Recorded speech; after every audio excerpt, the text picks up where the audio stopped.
Good afternoon, welcome to the National Football Stadium at Windsor Park in Belfast for the 2023 Danske Bank Schools Cup Final. It's between holders St Columb's College Derry and Integrated College Dungannon. I'm Barry Green. 12 months ago, St Columb's lined up against St Louis Grammar and ran out 5-1 winners at the showgrounds. That was in Colrain. They are back with 7 survivors from last year's squad, and that means they will be a tough act to knock off their perch here today. Integrated College Dungannon, well, they're certainly not here just to make up the numbers. They've dispatched Limavady Grammar, Bangor Grammar and Ashfield on their way to a first ever under-18 final. Now, in terms of a preview, let's hear now from Lee McMenemy, the skipper of Dungannon. But first up, from St Columb's captain, Sean Carlin.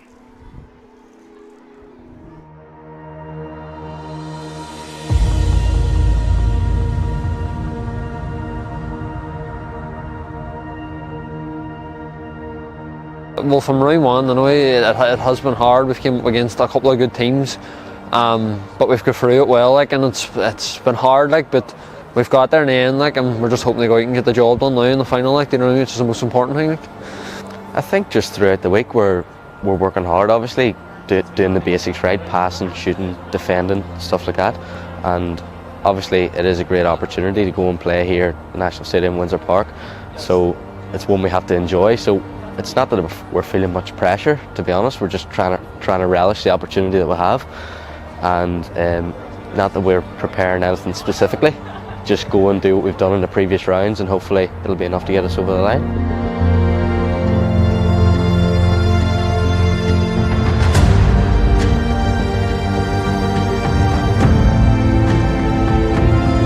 Oh, it's brilliant. It's a dream come true. To be honest, it's everybody's dream to play at the National Stadium. You know what I mean? And they play a final here in front of there'll be fans here as well, which makes it even better. So, that'll be a great day. Yes, well, obviously, we've said it before, it's not often you get the chance to play here at the National Stadium, Windsor Park. So it is a big opportunity, and especially to do it in a cup final. Not many people can say that they've done it. So it is a great opportunity for all the boys involved to get down and get playing and enjoy it.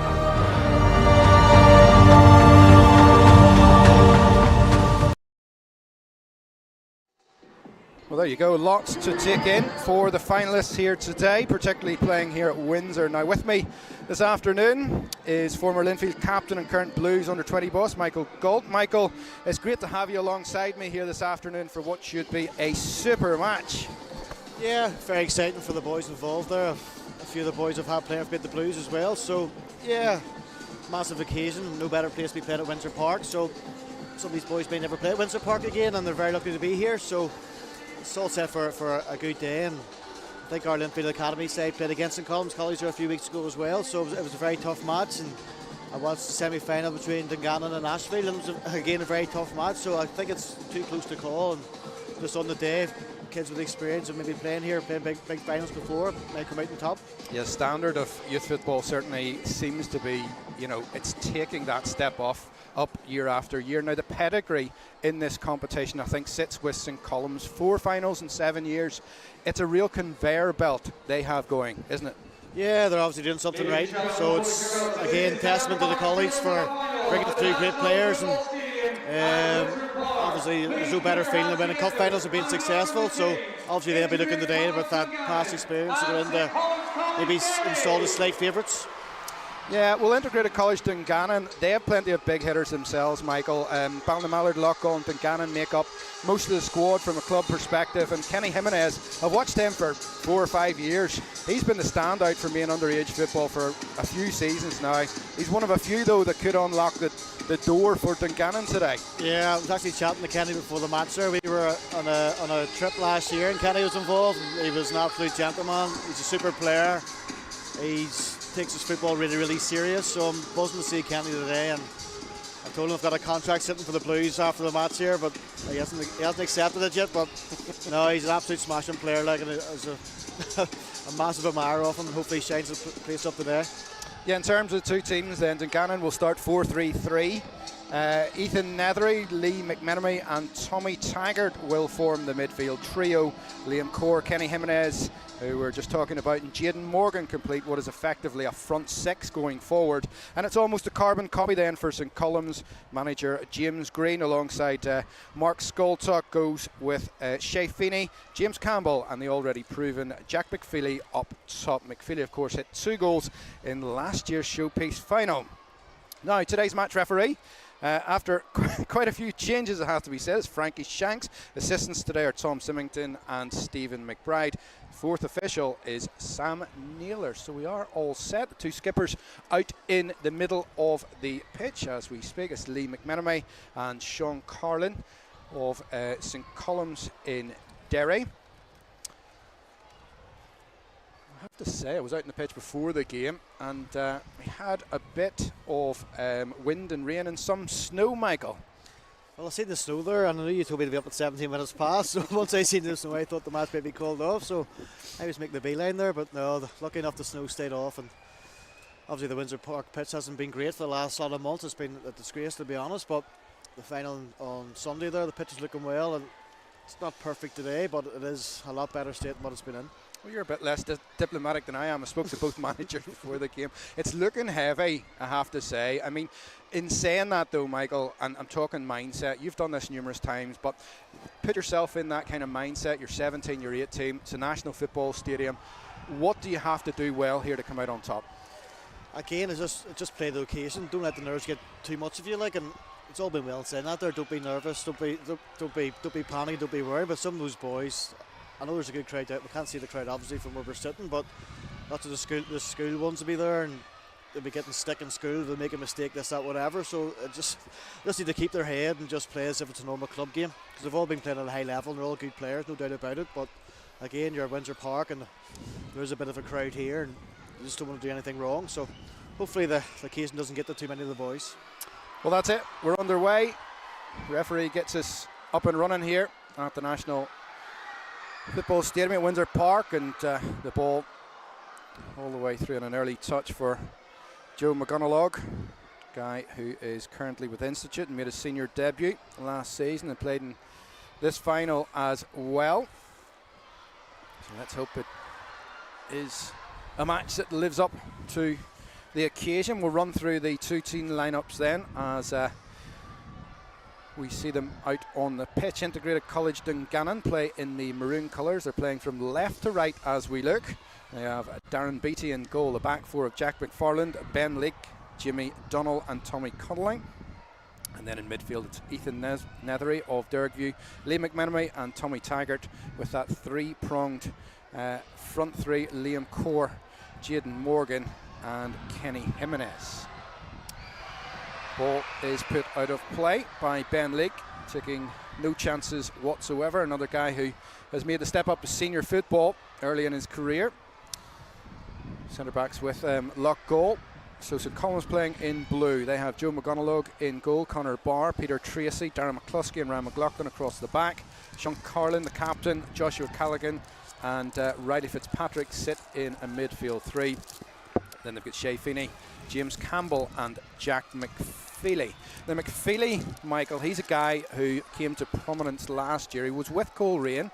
I understood that he went on loan to Institute. I am told by James Green, his manager at St Columns, that that move has been made permanent, which was news to me, but he wanted to step up to senior football. I think he's got what it takes. Is that the right move for him? Yeah, at this stage to get senior football, no matter what sort of league it's in, whatever, it stands in a good stead. And I know too well, I have boys in my 20s, whatever, and I'd love to go and see them play at a senior level, because you don't get maybe as much out of games playing under 20s and younger boys. And I'm sure you've seen yourself some of the lineups, whatever, involved. I'm playing 14, 15, 16 year olds some weeks, and technically it's under 20s. So going to the days, and I was playing years and years ago, Olympic reserves, you were playing against men week in, week out. But again, it's all about development, and it's all younger, which is great in a way. But some of these kids are just maybe not ready for like the Colerane's first team or Linfield's first team or whatever it is, and maybe they go and take a step down and play for like the Institute or the Welders or whatever. It set them in good stead for maybe a year or two after. So again, there's no mad panic. When I was at Linfield, there was plenty of boys who who went and played for likes of Larne. I remember Alan Mallis actually went and got senior football at likes of Larne and Carrick as well, and Michael McLean, the boys I used to play with all the time, and set them up in good stead for later years to come. The game has really changed, hasn't it? Because I think what we're trying to do now is bring, I think, the talent technically through at an earlier stage. And, you know, what was the reserves that you talk about is now kind of, even if you look at the English Premiership, it's an under 20, under 23 type development. That's kind of the ceiling that the younger players are pushing to. The unfortunate bit about that is they don't necessarily get exposed to the physicality. And that's the only thing they're missing, yeah. So to maybe, as I said, to take a step back, to go 2 steps forward. And in the season or two after, it does make sense. But then again, it's the attitude of the player. They drop down the level, they could think, well, I've missed out my chance or whatever. So again, it's all down to the player to go out and realise why they're going there. It looked like a free kick. Ryan McLaughlin it was at left back, who for St Columns had the opportunity to put the pass down the line, but the referee didn't fancy it, and throw in taken by Tommy Connolly. Opportunity early doors for Kenny Jimenez, and yeah, it's good from Integrated College Dungannon. They've got forward, a couple of forages forward in the early 4 minutes odd here, Michael. Jaden Morgan had some possession out that left hand side, and he's one of a couple of guys here who I understand have scholarships lined up for next season in America. Yeah, it's obviously I'm involved with the football management company at Nifl here and Linfield as well, and obviously Dungannon Integrated as well is through ourselves. So again, that's what we pride ourselves on offer. We don't just get the boys here for 2 years to forget about them. There's scholarship opportunities, there's obviously going on playing full-time football, there's going to university degrees. So again, for some of the boys we go down the university scholarship route, it's very, very exciting for them. Brilliant. Conor Barr just losing out on the far side for St Columns. Yeah, I was interested. I did a lot of reading, I suppose, in the build-up to this game, Michael, and we talk about the game having changed here. It's much more academy-esque, and I mean that in the truest sense of the word. I look only at, I suppose, the equivalent in rugby as well, where players are in 5 days a week in the school environment. If we look at the school's rugby final that's coming up as well this week, and this is pretty much what's happening now, isn't it, in the soccer schools? It's very, very exciting. Yeah, it's sort of, I think I've had plenty of conversations with my old teammates and people who've been associated with football. Like, I wish we had these opportunities when we were coming through school. I went the traditional route, doing my A-levels, and hated them, and then fancy went to university and things like that. And our boys now are essentially full-time footballers at 16 years of age for a couple of seasons at least. And again, I think we have something like 60 or 70 in the Nifl group. I think there's maybe 30, 40 in Dungannon. There's 11 now at Linfield. Obviously, likes of Larne and Glentoran with Ashfield School. So there's so many kids getting the opportunity now. So again, you think you might have to be careful with getting too many, but there's obviously going to be certain percentages of that group will go on to play for first teams or hopefully go across the water. So very, very exciting. But again, it's down to the person as well. You can come here and you can mess about, not do your work, not go to the gym, not go out in the pitch, whatever. As you know yourself, and then you use examples of boys playing today, like Kenny, outstanding how much he's developed as a player and as a person even as well. Like, so it's the opportunity is there. We can just provide it for them. Here is Jimenez. I tried to play in Tommy Connolly down the line. Hopefully Tommy doesn't get injured. I need him for next Monday. Yeah, Linfield right back, and he's affectionately known as, is that right? Gulte? Gulte? I hope not. No chance. Nowhere near as good as me. No, I think Tommy lives in Liston Ski direction, and does he? He comes down to Linfield training. My goodness. Well, that's a late challenge. That's a Gulte tackle. That's number 6 is me. But then again, Tommy's doing the full-time academy here at Dungannon. So he's training there enough every single day. You go to the gym, and he would still come down to Linfield, Midgley Park on a Tuesday and Thursday night, whatever. I have to tell him in the stad to take the odd night off. Like, it's no problem, because travelling that far, it's too much at times. But again, he really wants to miss, and dedication, things like that there, it goes a long way in being a footballer. It's testament to his parents, isn't it, when you think about it? There's so much involved in, when you think about football for your club, if you're in academy, and now of course the school scenario as well. There's so many competing priorities. We're just lucky that I myself had very good parents who took me everywhere when I was playing for Lisburn Youth. It's again, I probably took it for granted too much and just expecting to drive. My mum still drives me everywhere, so no, it is testament to a lot of the parents who are so committed, and I just want to see their young lads doing so well and give them the opportunity. Well, that's pretty much why these two teams, I think, are here today. They've got skill in abundance, and a man who was a cup winner last time around, Jack McFeely. What I will say, I can see Jack filling out from, this time last year. You can see he's become a man. Yeah. He's won a corner kick here for St Columns. We've got just over 8 minutes gone at the National Football Stadium at Windsor Park. It's 40 minutes each way. Here comes that corner kick to the near post, and it almost caught out Dungannon. As it turns out, the ball adjudged to have gone out of play. I think it was James Campbell, not one of his better corners. Yeah, a bit of a waste there. Obviously, set pieces are massive in football. I'm not sure of the exact stats, but yourself, that's a goal score by set pieces, and the first corner of the game would be a bit disappointing not to at least get in the mixer. There's confident play there by Tommy Connolly. I think it'd be very poor of me not to mention the last time Mark Patton was at the Cup final Windsor Park. He scored the winning goal. Me and Mark Patton working together for a long time now, a very good friend of mine, so I'll have to make sure I get that in for Dungannon. Speaking to him before the game, I did say I remember him coming through Lisburn Distillery, commentating in games on Radio Ulster back in the day, and it was news to me. He's still playing, he's still got the boots on. 32's at Lock Goal. He's on the bench quite a bit now, and not like we said that there, so I'll always look for the team sheets in the Saturday. He hasn't been playing too much recently, so but he's still a quality player, and he's still trying to perform week in, week out when he gets a chance. But I think this is good, and it augurs well for Northern Ireland. It's like yourself, other ex-players coming through to pass on that experience, for the youth of today, how to develop, what to do, what not to do. And the fact is, it's got to pay dividends in years to come. I think so. Michael O'Connor's down helping out as well, and actually me and Michael O'Connor made our international debut. I get that one in as well. We're flying on the same night. So again, you've got someone like Michael O'Connor who played in England for a long time, and Mark Patton's been in the Irish League involved a long time, and go to our football management company, myself, Barry Johnson, Michael Dockery and all and I think I'm a wee bit not special, but with my route at Linfield as well. I joined there as a 16-year-old and didn't know anybody. It was very quiet, very small, and literally just by a lot of luck and a lot of hard work, I was able to progress right through the ranks, and so all those boys come through my club and the academy, whatever. I've probably been in every one of their situations. I know how hard it was to break through and not knowing anyone and very shy, and I wasn't even getting the game for the 18s for the first half of the season. I was there, things like that, and I was actually thinking about not going back again because I just didn't really overly enjoy it, but I stuck at it, and then all of a sudden just started going up through the ranks, flying through. Dennis Shields took a real shine to me. So again, look, I'm the first to admit it. I was a late developer and got a lot of luck, and I'm very happy to have done it. So we can pass down all this wisdom and advice to all the players and the staff we've got. He's in. Well, that's a great ball. Opportunity for St Columns. Lovely cut inside.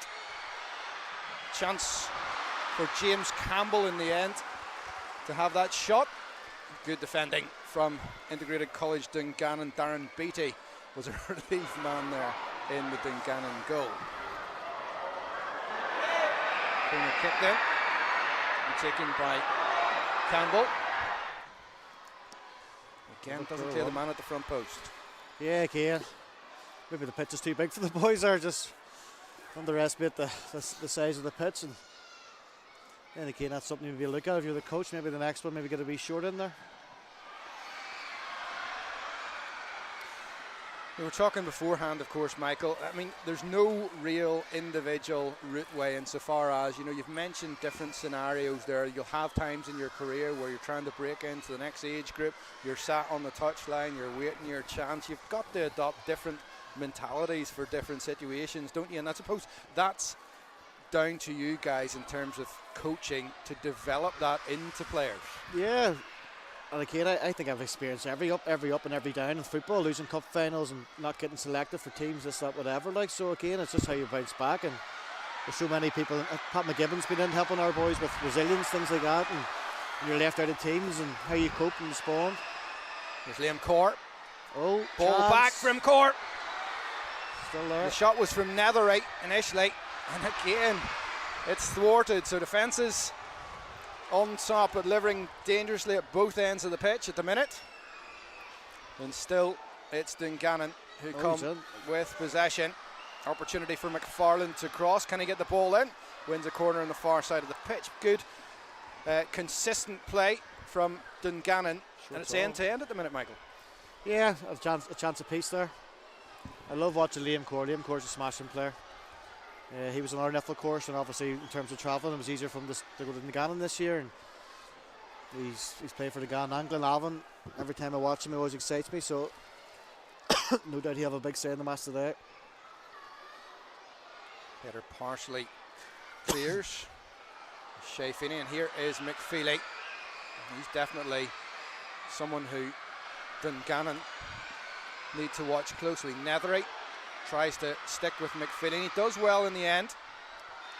Liam McMenemy wins the free kick, and you know, I think I was impressed both there initially by the front play of McFeely, who foraged forward. He kind of looked as if he had the legs, but then Dungannon got back well.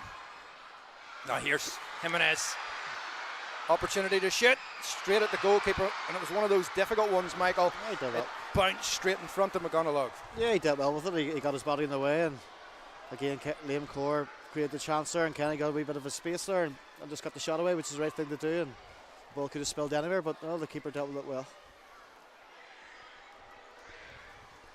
Well, if you've just joined us, we've played 14 and a half minutes at the National Football Stadium in the Danske Bank Schools Cup final. Windsor Park, it's a first foray into the under-18 final for Integrated College Dungannon, and they're up against St Columns, for whom it's a fourth final in 7 years. It's currently scoreless, and it's just heating up. In fact, the snow's just stopped, which is extremely useful. And all the crowd down below us, Michael. Neat layoff. St Columns in possession with Ryan McLaughlin. Institute. Can he get the cross in? McLaughlin should be the goalkeepers. Takes it well in the end as Darren Beattie. And they'll take a moment to take a breath, to take a breather. And it remains 0-0. The sun's out now. Yeah, the sun's out now. It's still freezing though, but at least the sun's out anyway. Well, these wee hand warmers are good, so thank you very much for that. Courtesy of Barry Johnson. We'll have to thank John Dyke. Very The good. two teams have settled very well, and there's been some good football played and a couple of chances, so Donald, no back real to his signs of nerves. goalkeeper. Biddy does well to make the clearance, and fitting wasn't particularly great there for Lee McMenemy.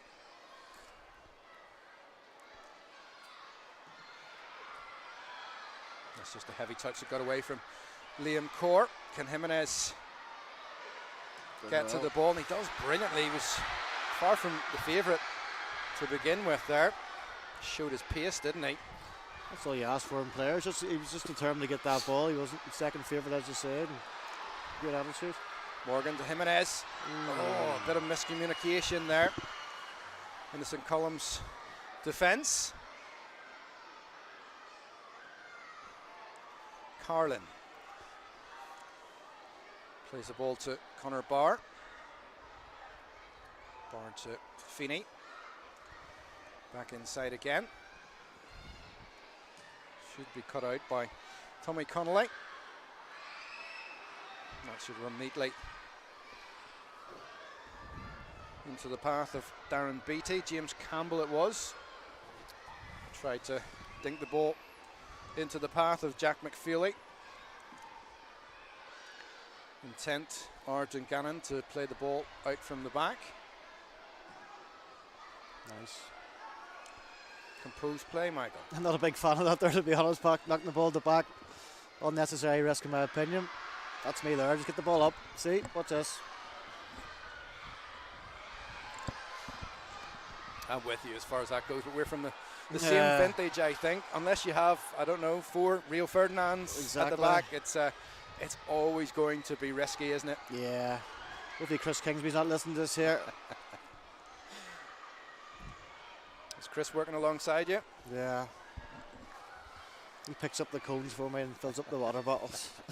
Hopefully, I really hope he's not listening. Pretty harsh for a young lad who once upon a time, I think, went to Manchester United. Oh, I know, right? I know all about it. Has he told you anything about that? Twice a week. Here is Connolly. It's all right. Good defending. That's with McMenemy. Ball then out the far side to Core. That's nice from Liam Core. Turned inside onto his right foot, but the defending was really good. Stuck tight to him. And now it's with Jack McFeely. McFeely looks for options and he's going to try that long angled pass, I think. It's always going to be a difficult one to execute. Here's Carlin, captain for St Columns, Korean midfielder, and made his senior competitive debut for the Bamsiders this year. It's good to see progression because look back to last year's team list and he was an unused sub in his final, Michael, last year. Oh, definitely, no doubt about it. The disappointment from last year, it's proven to be a driving force for him to get back in the team. That's it, McFeely. Robust challenge on him from Tommy Taggart, Dungannon Swifts, and Tyrone Minor GAA player. Still, it's 0-0. And we're midway through, almost, the opening half in the Danske Bank Schools Cup showpiece. Substitutes are out warming up. Let's give you a sense of who's on which bench for Dungannon. Give you those in a minute as we see Riley Fitzpatrick forage forward towards the 18-yard box and Kenny Jimenez taking no chances whatsoever. Agricultural, some might say. Yeah, Dungannon have Callum McWhirter on the bench. He actually scored 4 in one of the earlier rounds against Bangor, so a bit of disappointment, I would say, for Callum to not have made the opening starting 11 here, but well, hopefully Integrated College get the chance to introduce him alongside we've got Anijo Silva, James McCann, Alex McGee and Elijah Weatherhead, and for St Columns of Dylan Duffy, Lee Duddy, 2 names I think synonymous with the Derry area, Duffy and Duddy, Noah McHugh, Shay Gallagher and also Shay Healy. Zen. Ball over the top to Jaden Morgan. Morgan, what can he do? Darren McCluskey is the man. He's back defending. Done really, really well defended there. Just couldn't take it first time around, Michael. No, it was a good run, a good ball through, and if his touch had been perfect, he was in on goal, but I think I give credit to the defender there. I think he got back really well and put him under pressure. Yeah, Jaden Morgan presumably is another guy who you'll have come across, Glenavon striker, and he's actually, I think, destined for one of the scholarships, isn't he? Yeah. And go cross Handball. into that Dungannon box, and Handball. well, that's a fine Free kick. shot. It was a good save, and No, the what's the referee he given? gives a handball there. No, he has. He's given handball initially. You spotted that. I didn't. Remiss of me, but it was. I think Shay Feeney was the player who had the ball. Yeah, I They think just get another look at it there, and you see the goalkeeper Darren Beattie. Despite the fact that the referee blew, Michael, was a fine save, wasn't it? Yeah, it was. Yeah, I guess his first save of the match, so it'll be good to get his hand on the ball. Yeah, it was a good spot from the referee. I don't think he meant it, but the ball came to him, and I think the strikers don't really get the benefit of the doubt these days, and an easy enough free kick to give to the referee. Dungannon, who overcame Ashfield 2-1 in the semi-final, had efforts from Jimenez and Core to thank for that. And that match was played at a former stomping ground of yours on the managerial front anyway, Ballymacash. Yep. Yeah, the facilities are second to none. I have my statue at the front of it there. Well, not well. They told me it's in progress. I still haven't seen it. It's just a poster. What are they making it out of? Aye, plaster scene. No, again, I love my time there at Ballymacash, and the facilities there. And any finals or anything like that. They're important games. They're only too good to accommodate teams coming across, and the facilities are second to none. When I went there, it was the grass pitch, whatever. It wasn't overly great, but it's with the times now in football. The facilities across the country they're top class now, and they're getting better. Yeah, spotted during the week. I think Dungannon were showcasing. They had a bus on, I think, for this week. But Dungannon used to be, I suppose, up there with one of the top couple of surfaces in the league year on year, Michael. But they've gone 4G as well. Yeah, bit disappointed in that there, but I can see why they do it. And there'll be no matches called off now. And obviously they can use the pitch for training, and they'll never get overused. Liam Core's in. Here is the ball through towards Core. What a goal! My goodness me! I called that. You did call it, Michael. And Liam Core, he took one nonchalant look up. He spotted the St Columb's goalkeeper, Joe McGonagall.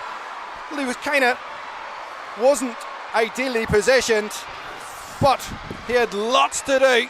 Just shows you the confidence he has to hit that first time. My goodness me, 24 minutes on the clock, and Liam Core of Glenavon, he's put Integrated College Dungannon in front against St Column's Derry, and well, that is quite the platform, Michael, to build upon. Yeah, it was I got the ball in midfield there, and Liam probably made the pass by his good run through the middle, right through the hard defence, and again, it just shows his class to take that first time. Like, I don't think too many people would have took it first time. What do we know? But it was a great finish. The goalkeeper's in no man's land. I think he was maybe coming out to hopefully put a bit of pressure on him, but again, hitting the ball first time they got there, gave him absolutely no chance. Well, I have to say I'm probably one of those that came here today thinking, favourites tag would be St Column's Derry, and the kind of evidence that, Michael, why I'm saying that, I'm looking through during the week, and a lot of these guys are, I asked them for pen picks, what they'd done in their underage career, particularly in the school. There's so many of this St Column's Derry side, they've never lost a school game. Yeah. They've never lost a game. That goes as well. I'm sick of going on about it, but I played for Linfield for a long time. I think we won 6 Irish Cups in 7 years or whatever. I never lost an Irish Cup until I left Linfield and joined Portadown. I lost an Irish Cup, but no, again, it's just the mentality, and just the teams are coming here and fearing us, and we knew what it was like not to get beaten. We were desperate not to get beaten. It just showed up in every cup final play for Linfield. We won them all, and some of the ones we didn't even play well in, we still came out on top. It just shows you. So again, if they go down now in the first half, it's not the end of the world. They've been there and done it, so I wouldn't rule them out just yet. That was going to be my next question, but you've just stolen it. But yeah. I mean, if you've got that mentality, you've got goals in the side, and they have them in abundance here. It's not a time to panic. No, definitely not. As you know, football, it's over 80 minutes here today. Obviously not 90. It's over 80 minutes. You go goal down. It's just how you respond to it, and they have the character, which is obvious for the record you've stated before. And again, there'll be no panic buttons just pushed just yet. Shea Feeney dispossessed, and be interesting to see how they do respond. St Column's, they beat Grosvenor Grammar in the semi-final at Moyola. Another pitch that has gone 4G as well. Remember it being quite heavy laden, wasn't it, down the years? It was a difficult pitch to get around. Yeah, it just shows you the way it is now, and I fully understand why clubs are doing it. It's not my particular preference of surface, but my last couple of years I was at Anna United and stuff, and I didn't mind the 4G, and it actually wasn't as hard on my body. I think my last few years of Portadown and Ballymena, the heavy pitches, it killed me, to be honest. Either I was getting slower, or else I just reaffirmed that I definitely am slow now. So the 4G side didn't mind them too much towards the end. We'll throw in one by Ryan McLaughlin, and what for you were the signs, Michael? It was time to call the day. Fat, slow. Everyone's saying I was rubbish. I think that was it. Well, it's probably because the standards that you'd set, and you were used to winning the silver. Where once that kind of it gets less often, I think you start to question. Chance for St Column's on the far side. Ooh. Well, that's a decent. I think it was Shea Feeney, wasn't it, who wrapped that left foot around it, and he had Darren Beatty worried. Again, it was just the first time shot again there. Keeper couldn't get across to it and just narrowly missed the post there. But Yeah, as you say, there was just my game was always up and down the pitch, 100 miles per hour, and it's hard to do that there in your 30s, and I wasn't around for getting the ball and spreading it about, whatever. So I think just when I couldn't get about the pitch as up and down as much as I wanted to, I think it was time to call the day then. It's Feeney inside to Carlin. Sean Carlin. Feeney needs to be careful not to just go offside, and he does. He runs that line well. It's always a tough one to call because you look at some players who, well, I can't help but say it. I see him on TV week in, week out, Micah Richards, and what a talent he was. And, yeah. You know, the fact is, he didn't play the game that long. No, again, obviously he was a brilliant footballer and had the opportunity, but just didn't seem to have the hunger, desire to go and play as long as he could. And just have to look at the likes of Jamie McGrew at the minute for Linfield. I played with Jamie for so long, and he helps me out the 20s and 18s here at Linfield, and he's probably, in my opinion, our best player this season. And at 36, 37 years of age, he's able to do it week in, week out. Just shows the mentality and the desire to go and keep lifting trophies and doing well. And if you had another 5 or 6 players I got in the squad, you wouldn't be too far away each year. I think the key for me there, Michael, and I don't want to keep going on about it, the fact is what he's doing is he's passing his experience on as well to the youth team. I saw him at Ridgeway a few years ago doing the same, and I see, you know, I was covering a youth team game with Larne the other week, and there was David McDade stood on the sideline. He's left Larne in the senior capacity, but coaching now the junior and youth teams. And I think that is what hopefully will come to pass for us going forward. You know, as these players develop up through, you've only got to look at the like of Tri Hume, I think, is the latest kind of one who's walked that walk. Yeah, it's around all the clubs now. Andy Mitchell is obviously a Carrick, but he's still taking the Larne 18s and 20s, and Decca Goodell's obviously in the Crusaders, things like that. So again, it's I'm not too sure why it hasn't been done loads before now. So all of a sudden, obviously, with ourselves at Linfield, myself, Jim McGrew, Chris Kingsbury. So you got the players who've been there and done it, those clubs, and hopefully the younger players look up to those players and see where that's where I want to get to. So again, it's not rocket science, and I think it should be done across all the clubs, which I think most of them are doing it now. Core over the top to Jimenez. I suppose the difficulty up to now, Michael, is that I think we're putting in more professional structures, but up until now people need to earn money, and I think there hasn't been necessarily the money to replicate what you could have done if you were, you know, having to earn, and as opposed to pay a mortgage outside of that. Yeah, I was lucky enough to go full time at Linfield as well, but I was studying for my degree, so I had long-term plans to be a PE teacher, and I was working towards that, so I was okay just to still be a student and study. And the likes of Peter Thompson was a postman. He was running about on the Saturday morning up and down the Donegal Road carrying a big hard paper or a big hard bag, and we expect him to go out and score 2 or 3 for us every Saturday. So again, we sort of got the boys round there and got them full time, and which was brilliant for the club. And like say me and Paul McAreevy, we used to go to the cinema 3 times a week and go play bingo and Yorkgate and everything. So maybe the likes of us boys, it didn't work out too well, but again, it was for more like Peter. Maybe we were taking a financial hit, but we're getting paid a bit more money and to go out and perform better. And ultimately Peter got a move to Stockport then from it, so it did work for him. With a mistake at the back for St. Columns, and here's Jimenez. Penalty! And that looked like a penalty to me. We'll get a replay of it in just a second, I would say. I think it was. It looked like a bit of a harsh challenge on him. The penalty, 100%. Number 5, Darren McCluskey. And that, to me, looked like a stonewaller. Yep. Well, again, you go to ground, you always run the danger of giving away a free kick or obviously a penalty if it's in the box. And the one thing you have to do is get a touch on that ball, and he didn't touch the ball. Well, they can count themselves very unlucky. They're Integrated College Dungannon. And the crowd certainly let referee Frankie Shanks know all about it. So we've got 8 minutes to play in this opening half. If you've just joined us in this Danske Bank Schools Cup final, it's Integrated College Dungannon 1, St. Columns Derry 0. Chances at either end. Shay Finney going closest, I think, for St. Columns on 27 minutes. And goodness me, has the goalkeeper lifted the ball just outside the 18-yard box? And it looks as if he has.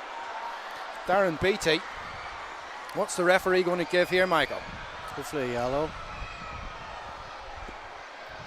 Well, was it? It was. I'm not too sure of the rules these days now, but did you see the match at the weekend there when the goalkeeper came out and caught the ball outside the box because of the rugby lines or whatever lines it was? He got away with it, didn't he? Got it just about because of that, because that was, I suppose, his mitigation. But you know, I think that's they're asking questions here, aren't they? I think that's the first time common sense has probably been used in football for that one on Saturday. So. Is that a straight red effect? I don't know. To me, it's one of those that, particularly if it's right on that line and the movement of their body takes them outside, I think the referee should be giving the goalkeeper the benefit of the doubt. Yeah, I think so as well. And again, but then rules are rules. If it's a red card, you have to go. But again, it's going to ruin the spectacle of the cup final. But do you feel sorry for the teams in that situation? Not really. So again, I don't know the rules of football. Well, that makes two of us. I know a lot of them, but there's some rules are just changing every other day, and I can't keep up with it. Shay Feeney with the free kick for St Columns, looking to equalise here in what would be quite the time to score just in advance of half time. Here's Feeney. Feeney! Ooh. Just a little bit too much loft on it, and that's a big wasted opportunity. Yeah, again, no fashion thing in football. You have a free kick in around the box, you just want to make the keeper work. Anything could happen, the rebound can fall to your striker, but no, I'm sure they'll obviously work on set pieces throughout the week in training, so they'll be disappointed with that one there. Well, they're still playing it out from the back. Michael, if you were the coach, you would be on your nerves at the minute, particularly with that pass across the back. I'm not totally anti. Well, look at this. Now it's worked nicely. Look at this. Tommy Taggart. What do I know? Look at this. Through ball. Going to make a mockery of you. So nearly had it there too. No, I just don't think. I think it's a bit of an unnecessary risk. If you're playing against lesser opposition and you've got loads of time, you're 2 or 3 up, no problem. Knock the ball about, but in the cup final here, you win 1-0 and the pitch isn't overly great. I wouldn't be taking that away extra pass in around the back and put your sitting midfielder under any unnecessary pressure. Well, that will give you an indication as to some of the frustration there, Michael. Jack McFeely is looking to pick up possession close to the halfway line. He's dropping deeper. Yeah, again, things like that. You need your forwards or your wide players to stay up the other end of the pitch, and it's a sign when they get a bit frustrated to come back and drop back and try and get the ball, but they're not influencing the game as much, in my opinion. So again, it's to stay up as high as you can. Misplaced ball from Peter Tracy. Centre half plays his club football with Maiden City.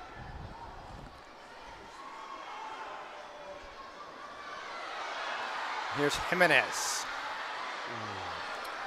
Just couldn't quite get the ball out from under his feet, but there he is again, putting his body in the way, winning the free kick.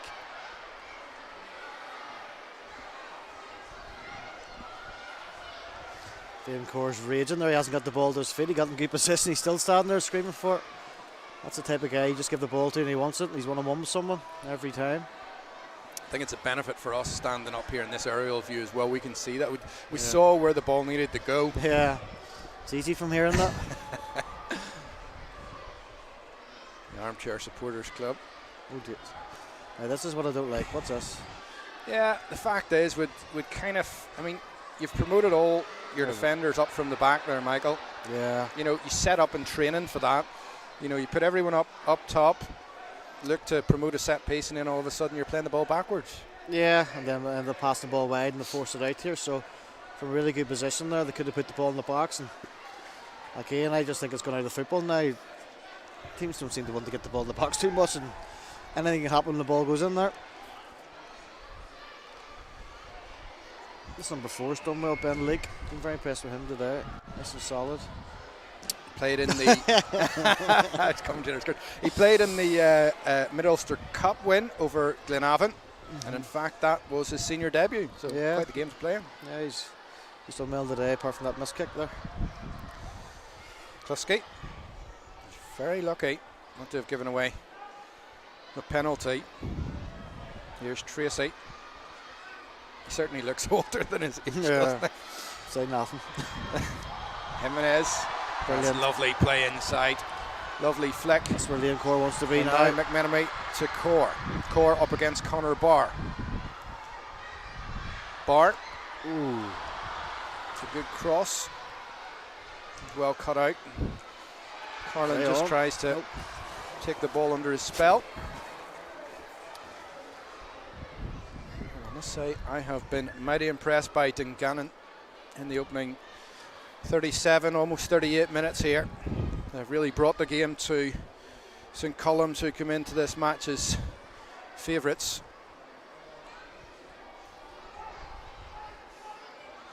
It's been a thoroughly professional display.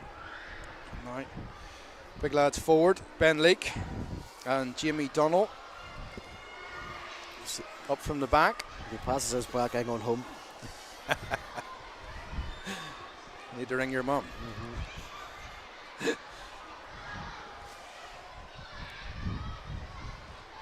McMenemy to Nethery. Nethery is asking a lot of Jimenez. I'm not sure he'd get there. He does get there. Keeps it in. Pass down the line to Carlin. Shepherded out by Lee McMenemy. Another of the Lock goal players.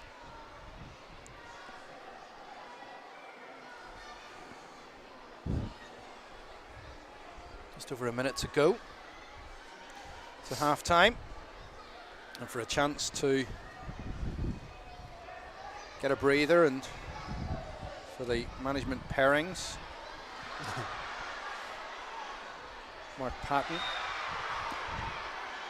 and James Green in particular to have a word with their players. There's a referee about to have a word as well with Ram McLaughlin. Does a sensible thing in the end, Michael. Yeah. When you're in this situation, you're thinking about your halftime team talk.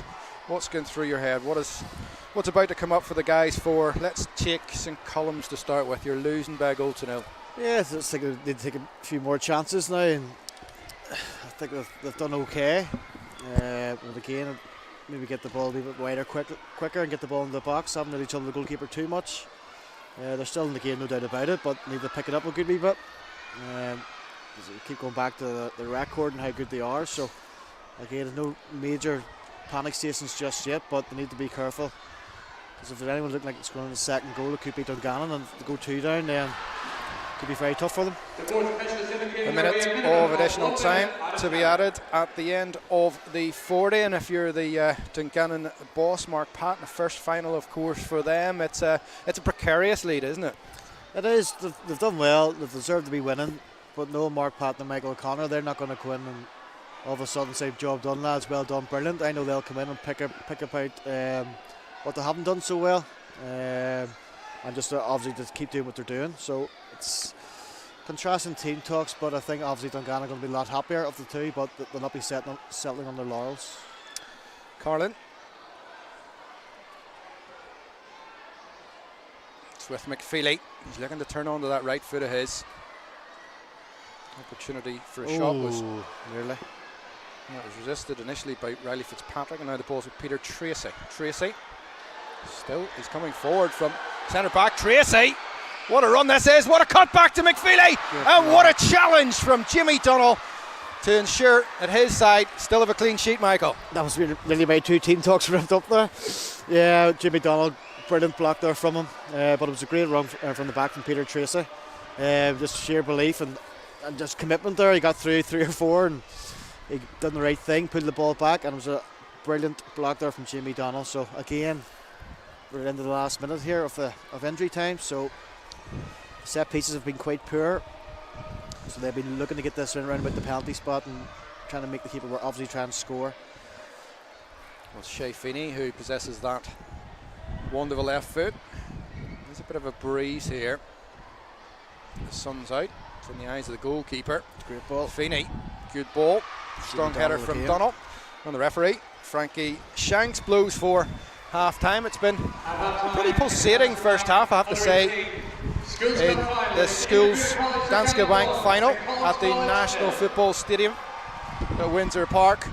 And St Columns, who came here today in what is their 4th final in 7 years, they find themselves behind at the break. There's not much between these sides, and it's been high on quality. In terms of the goals, Liam Core, well, what a goal it was 24 minutes in. He looked up when he received the ball, somewhat 20 yards from goal, and it just shows you how much awareness, Michael, that he has in front of goal. Yeah, I spoke with him before the match. I know how good a player he is. He was brilliant in the semi-final, and the one real major bit of quality, there's been lots of bits of quality to be fair, but that one major bit, it was a really good goal, and he's looked dangerous every time he's got the ball. Kenny's had a few good opportunities as well, so I think, as you said, it's been a pretty tight affair, but Dungannon maybe just probably shaded it, in my opinion, a wee bit there. But in football, it's only 1-0, there's already 40 minutes to go, so anything could happen in the second half. Yeah, so Columns have a proven match winner in Jack McFeely. I get the feeling that they'll be trying to get him into the game a lot more in the second half, and I think that's probably key. Yeah, they're going to need to. He's a good player, and he'll probably be disappointed in his first half performance, but in football, there's always opportunities, so the second half he'll be looking to do something for his team to get them back into the game. Do you expect any substitutions at half time, or will we get the usual kind of approach from managers nowadays where they let it sit for 15 minutes? Yeah, even my own experience, it's hard to make changes at half time unless there's an injury or someone's having an absolute nightmare, but both teams have been fully committed, they've both done really well, and I don't think there'll be too many changes at half time. Thanks very much, Michael. Please do return and join us for the second half. At the break in this Danske Bank Schools Cup final, it's Integrated College Dungannon 1, it's St Columns Derry 0.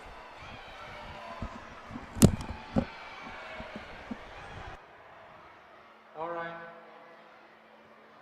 Sam's over here on my right hand side, making a few people stay and bringing them down onto the pitch for us. All right, Shane, there's a few people down here busting to go. Like, don't be coming onto the pitch just yet. We'll select you here shortly.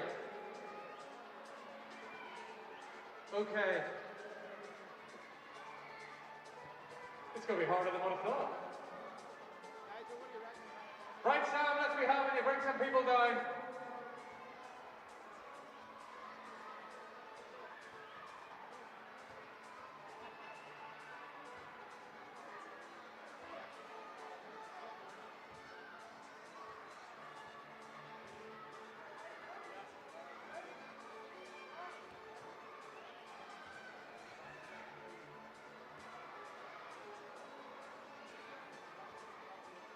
This is going to be a really quick game, and thank goodness it's going to be, because by the time we get you onto the pitch, the teams will be back out.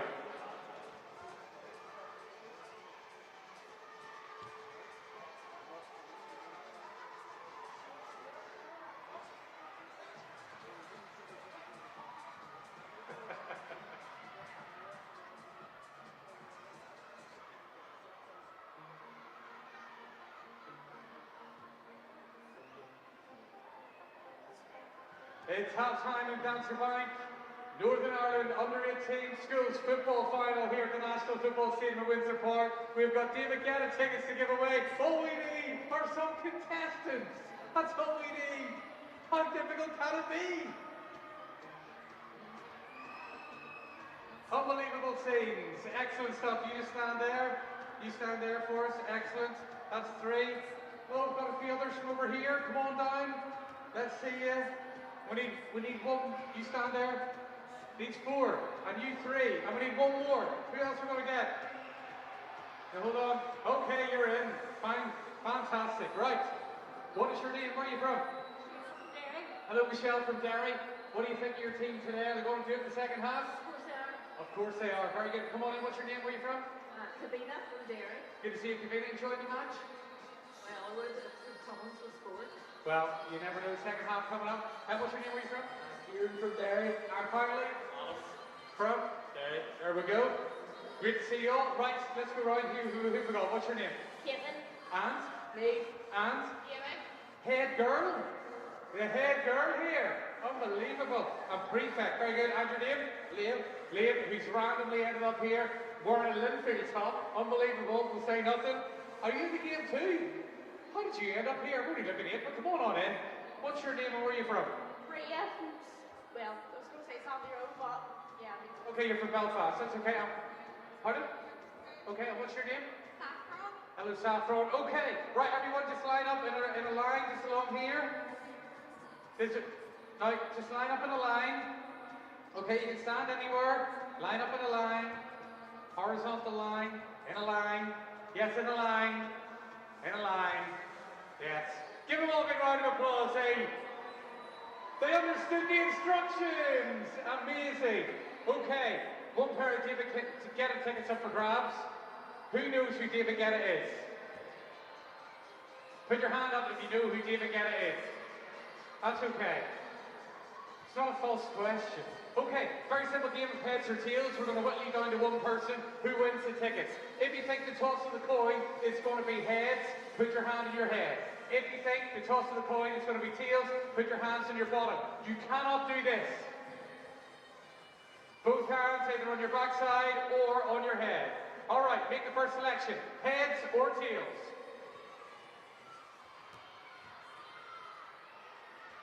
Okay, make up both hands. All right, okay. If you think it's going to be heads, step forward. Okay, keep your hands in your head. And back to your seats. Okay, bunch up everybody. Bunch up everyone, bunch up. Okay, if you think it's going to be heads, put your hands in your head. If you think it's going to be tails, put your hands in your tail. Okay? You've got a real problem putting two hands in your head, but now you're back in business. Okay, if it's going to be heads, step forward. All right, here we go. If you've got your hands on your head, stay standing. Tails, back to your seats. And then there were three. Step back for us. Make your selection. Heads or tails? Heads. Tails and tails. Okay. Who's it going to be? If you've got your hands on your backside, unfortunately you have to go back to your seat. It is heads. We've got a winner! No, you don't win 50p. You win tickets to go to see David Guetta. Give a big round of applause. You loving that? Well done, Tim. Enjoy the second half. Wow. Thank goodness we did that in time for the teams coming out for the second half. It is integrated College Dungannon 1 to Column 0. It's half time and the teams will be with you shortly.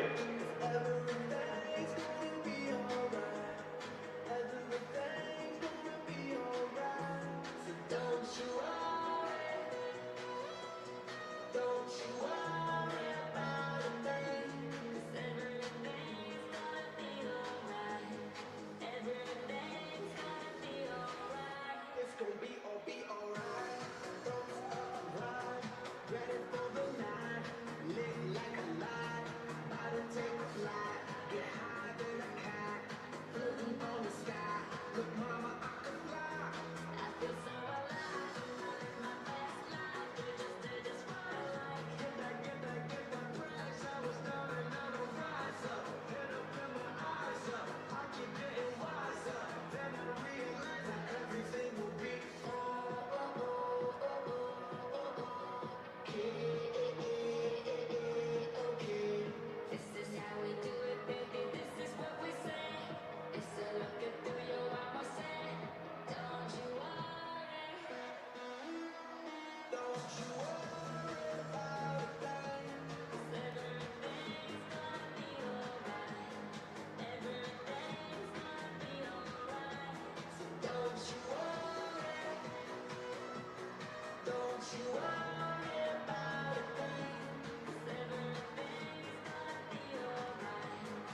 boys and girls, put your hands together and please welcome back the team, the Integrated College Dungannon. And make some noise for St. Columb College.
Well, welcome back to the National Football Stadium at Windsor Park.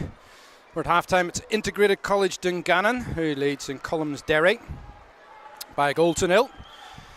That goal scored by Liam Corr, and what a goal it was. After 24 minutes, the ref Frankie Shanks checks with his assistants. And we're back underway with St. Column's now playing from left to right as we look in the blue and white colours in this Danske Bank Schools Cup final. Fourth appearance in 7 years, and they aren't often in this territory, trailing by a goal to nil. Gareth McCulloch sat alongside me, is well, certainly showing his years like myself, and he's all hopped up with a hat, scarf, and it's one of those days.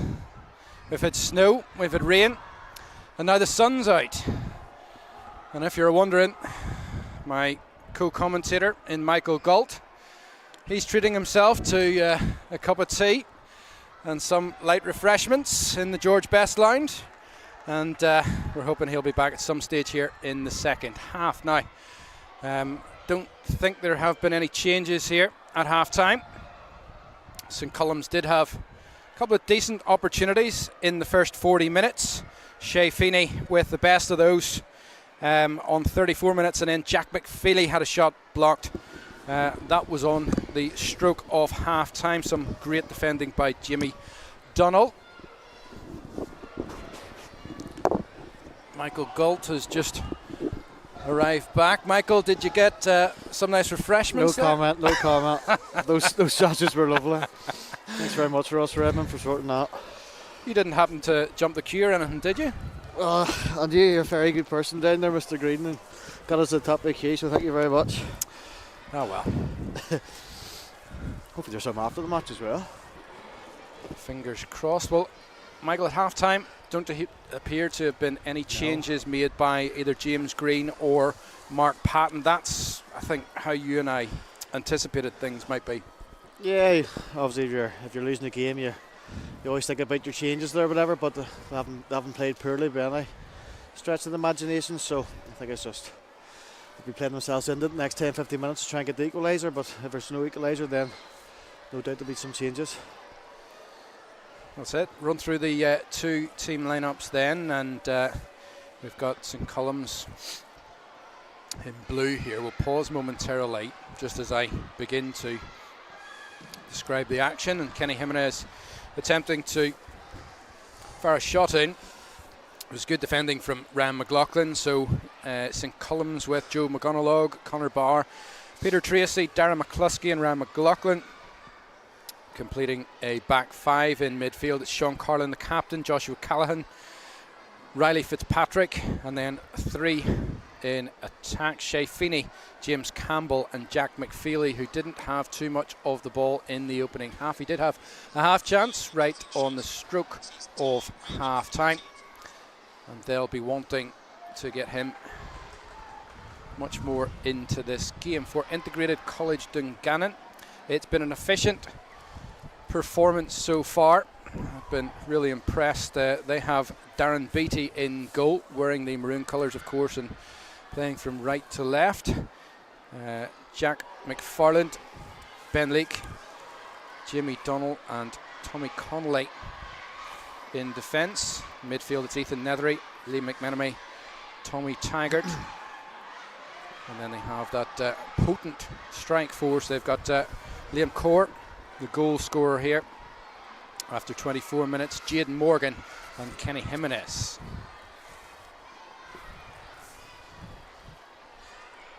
Here is Jimenez. He's up against McLaughlin. Very nearly picked that pass out. In the end, it goes for the corner kick for Integrated College Dungannon. And it's Liam Corr who goes across to take that. So you're a fan of him taking corner kicks? I know back in the day, wasn't it Terry Henry who used to take a lot of the corners and free kicks and sort of denying yourself a goal scoring opportunity at the same time? That's where I'm going with that. Yeah, 100% again. Offside, no. Ball round the corner! Save. Offside. Goodness me. Offside. It was good goalkeeping by McGonagall in any case. Yeah, I hate that now in football. The flag goes up so late now and you're thinking, here we go. But again, that's this new rule, isn't it? You don't put the flag up until the attack's over or something silly like that. So yeah, it was Tommy Taggart with the header. Grazed the top of his scone, as we said. Let's see. Jimenez tries to pass the core over the top and just a little bit too much on it. Second goal here would be very interesting if it came for Dungannon. Here is Core. It's been all Dungannon in the second half here. They'll be delighted with the play. Well, just be defended. They'll be delighted with the ball down this half of the pitch. It's 5 minutes into the half already.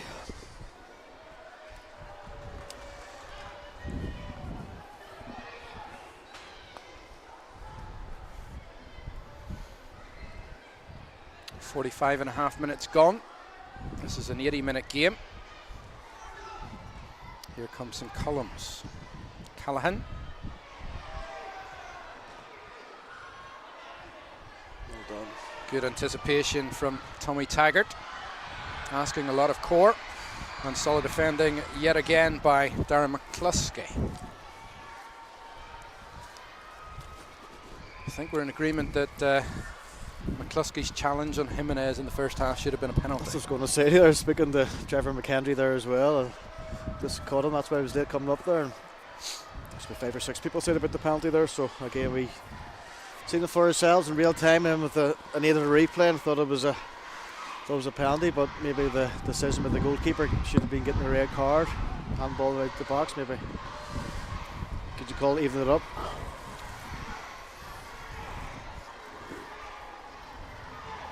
Goal kick to St Columns, and I'm going to call this a continental start up from the back. And he just kicks up the pitch. Why can't the keeper just do that? Free kick just over the halfway line to St Columns, and Sean Carlin, the captain, keen to get his skill back underway and to get them back on level terms. Connor Barr, good ball down the line from Barr. He's got a bit of space here. It was Riley Fitzpatrick momentarily had a bit of room. Here's Feeney. Goal kick. Does well in the end, Jack McFarland. Look all left back. Mark Skoltok can just spot down on the touchline, trying to, I think, inject a bit of dynamism into the play of St Columns, really. Yeah, they need something, need a wee spark from somewhere, and just seeing the game getting a wee bit away from them here, even though there's over half an hour to go. So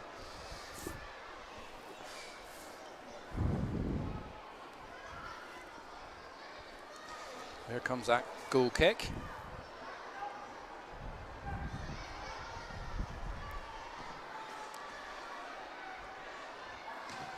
And St Columns again,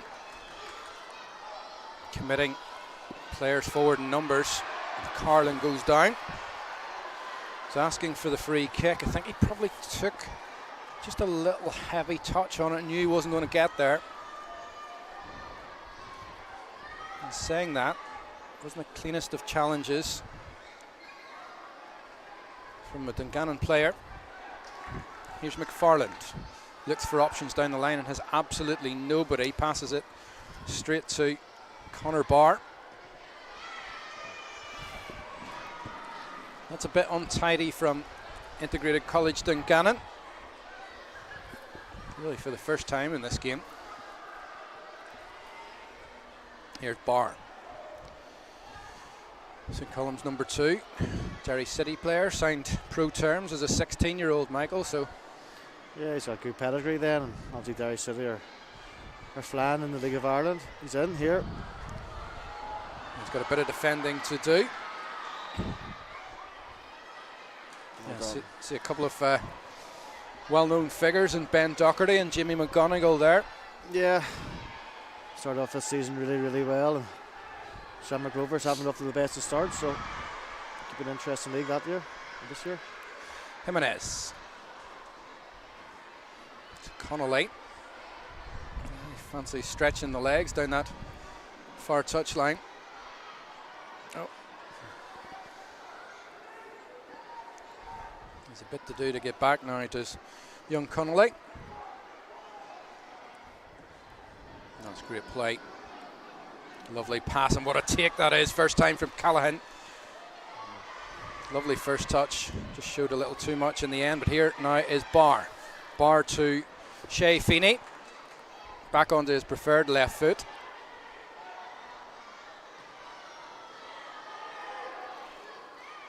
Didn't need to go back inside there, Michael. I thought second time around. Had the chance to cross. Yeah, unnecessary touches there. Get the ball in the box or play someone through. That's well defended again now. We've got Lisburn Cirque listening. Ronan McInnesby here's sending me stupid messages, so obviously he's not doing any working class as usual. Tune into the match. Well, the more the merrier. Yeah. Donald. Good anticipation shown that time by McCluskey. McCluskey to McFeely. Here he is, the powerful Institute player. McFeely, that's will look to be a good cross. In fact, just couldn't manage to whip that left foot of his around it and goes harmlessly out for a goal kick. You can see Integrated College Dungannon trying to take the pace and take the tempo out of the game. You can't blame them, Michael. No, not at all. They've got the 1 goal lead and they started off this second half really well, apart from the last 4 or 5 minutes there, which St Columns have come back into it a wee bit. So again, they've got the 1 goal advantage, so they don't need to go chasing the game. They'll take the sting out of it. Good Cannock. Opportunity for Morgan. Here's Jaden Morgan. Brilliant defending. Well, Morgan to make it 2-0, and I think it was big McCluskey once more. Yeah, didn't do too much wrong there, Jaden. He was a great header from Kenny, and then Jaden ran through. Good first touch with the head. He was trying to get on it, but no, it was again top credit to the defender there, Darren McCluskey. There, he got back at it and made a good tackle. Signs of some changes on the way for St Columns. We'll bring you news of that as soon as we get it. Good Opportunity! ball. Oh! Header just flashed wide. And that was Tommy Taggart. Yeah, great ball in there, wasn't it? Lovely ball in from Liam Corrin. The defender run across towards the front post and got a glancing header on it, but unfortunately just went wide of the poster. But I don't think the keeper would have got it. It was a great header. Well, here is the change. I think it's Noah McHugh. He's coming on. James Campbell is the player to make way. So Noah McHugh, striker with TriStar. For St Columns, replacing number 11, James Campbell, number 15, Noah McHugh. McHugh scored actually against Wolves in the Foyle Cup. Knows where the net is. And St Columns will be hoping he can find that here today. Trailing to that Liam Corr goal on 24 minutes. He's straight into the thick of the action.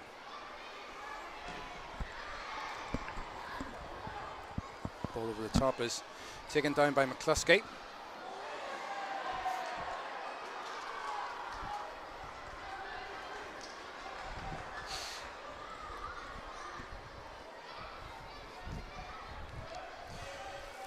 Well, plenty of communication coming from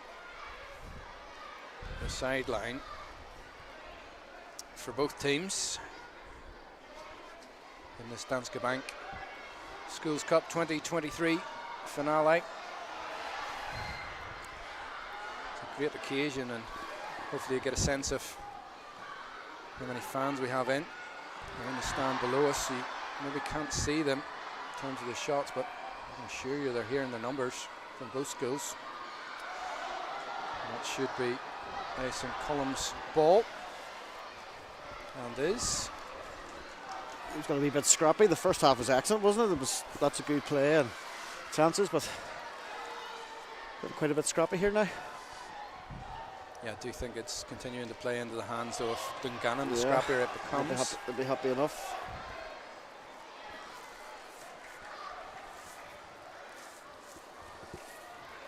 Yeah, the left back's taking an age to take the throw in. They even trapped it all, the ball to take it down. Laces next time. Yeah. Oh, you've been there. Clearance from Peter Tracy. He's looking for McFeely. And it's just not accurate enough to bring the Institute frontman into play. Now, is that offside? I think it is. Yeah. It's a flick on from Jaden Morgan to Liam Coors. The right idea. He just went a little early.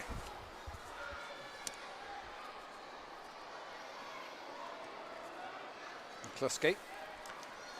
Short ball to Harden. Back again. He'll move it out to the far side. Back to Tracy. Now he played in the final last year. Well cut out by Jimenez.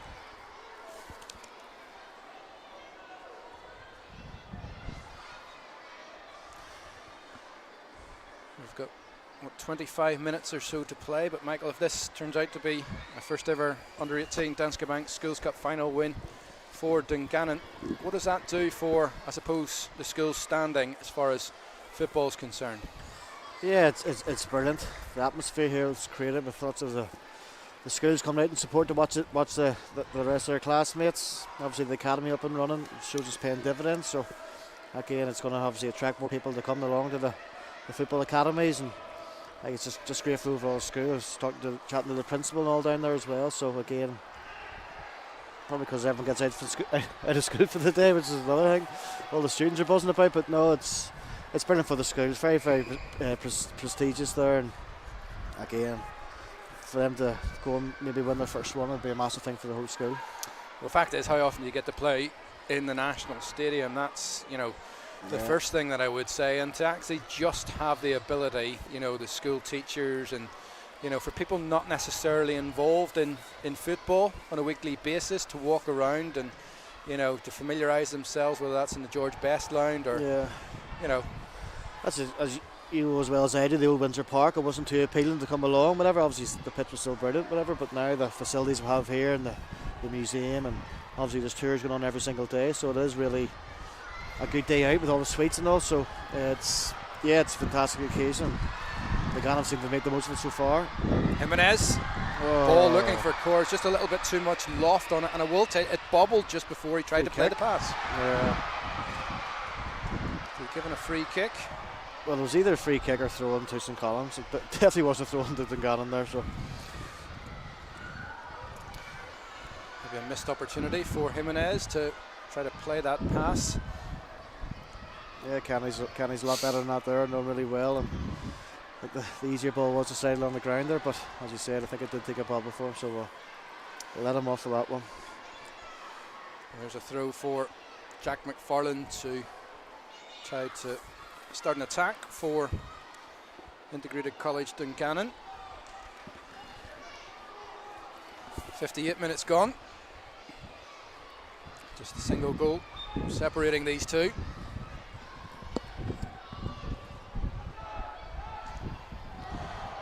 Corner kick coming up. So again, think their game management is certainly good in this second half, and Core is not too much of a hurry. Let's put it that way. I'm just looking for the ball boys there. I haven't seen any. They're still trying to get cocktail sausages at half time. Oh, they're lovely. Well, his last couple of corners have been out swingers, have been fantastic. So again, I always prefer the in swinging corners here. So if we can deliver this on the money, there's a good chance. Core looks for options. There's three teammates on the front post, and this is something they've concocted on the training ground, you have to say. Oh, well done, keeper. Well, a wee bit more loft, and that could well have been destined for the far corner. Joe McConaughey did well in the end.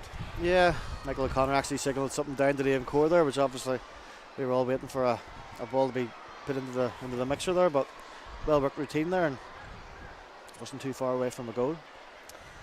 Core goes across then to take the supplementary corner kick.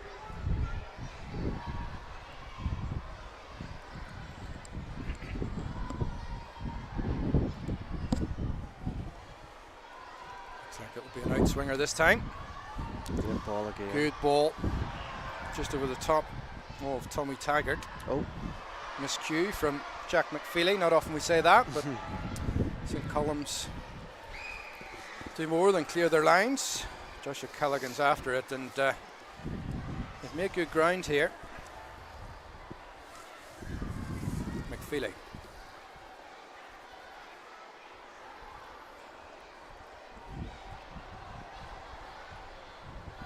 Tracy. Again, they look to go long towards Barr. Barr, who doesn't jump, and that opens a lot of space up for Dungannon. Here's Jaden Morgan. Morgan up against Tracy. So defending from Tracy. Morgan still has it. Well done. Good ball. Can they tee it up here? Here's Jimenez. Oh, Just here we wouldn't go. fall for him. Opportunity! dear. And somehow, I think it was Ethan Nethery who pushed it wide in the end for Dungannon.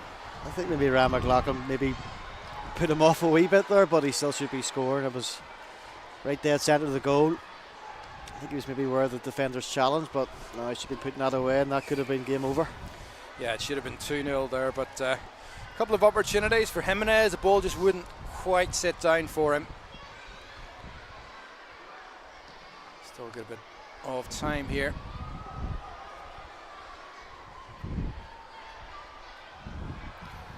There's an offside being flagged by the assistant on this near touchline.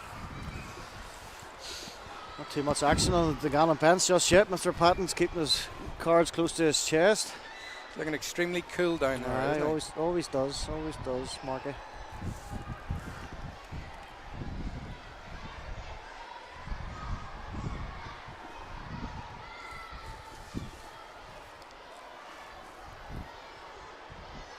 Here comes that free kick.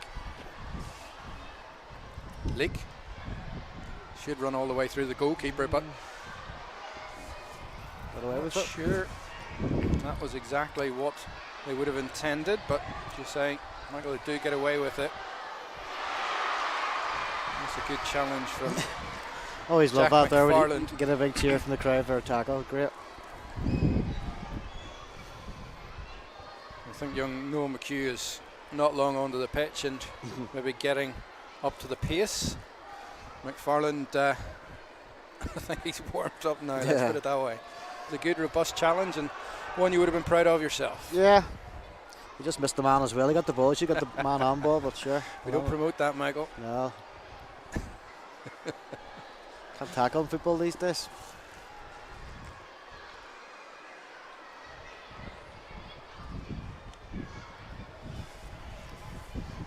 It's quite the view we have here in this commentary position. So right over Belfast in the background. Particularly nice when that sun is out, albeit it's covering half the pitch. It must be difficult if you're a goalkeeper, let's put it that way. And it's back with McGonagall, who wasn't left with too many options. Oh, done well.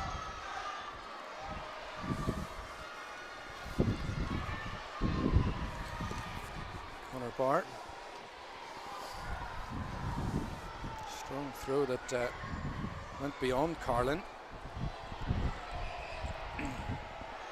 Here's Connolly.